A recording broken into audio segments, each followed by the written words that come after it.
ఎన్నికల కమిషనర్ల నియామకం మీదన సుప్రీంకోర్టు కీలక వ్యాఖ్యలు చేసింది. నియామక ప్రక్రియలో ప్రజాస్వామ్యం ఎక్కడుందంటూ జస్టిస్ దీపాంకర్ దత్తా ప్రశ్నించారు. ప్రధానమంత్రి, ప్రతిపక్ష నేత, కేబినెట్ మంత్రితో కూడిన ప్యానెల్ ప్రధాన ఎన్నికల కమిషనర్ల నియామకం మీద నిర్ణయం తీసుకుంటోంది. నియామక ప్రక్రియ మీద దాఖలైన పిటిషన్ విచారణ సందర్భంగా జస్టిస్ దత్తా కీలక పలు ప్రశ్నలు సంధించారు. సిబిఐ డైరెక్టర్ నియామక ప్యానెల్లో సుప్రీంకోర్టు ప్రధాన న్యాయమూర్తి సభ్యుడిగా ఉన్నప్పుడు ప్రజాస్వామ్యంలో ఎన్నికలు సజావుగా సాగేందుకు ఉద్దేశించిన ఎన్నికల సంఘం విషయంలో మాత్రం ఎందుకు ఉండకూడదని ప్రశ్నించారు. ప్యానెల్లో సుప్రీంకోర్టు ప్రధాన న్యాయమూర్తి ఉండాలని అనుకోవడం లేదని, అలాగని స్వతంత్ర సభ్యుడు ఎందుకు ఉండకూడదని ధర్మాసనం ప్రశ్నించింది. ప్రధానమంత్రి ఒక వ్యక్తిని నియమిస్తే లోక్సభలో ప్రతిపక్ష నేత మరొకరు నియమిస్తారు.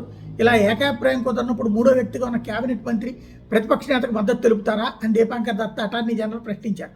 ఆచరణలో అన్ని సందర్భాల్లో అలా జరగకపోవచ్చు అంటూ అటార్నీ జనరల్ వెంకటరమణ సమాధానించారు.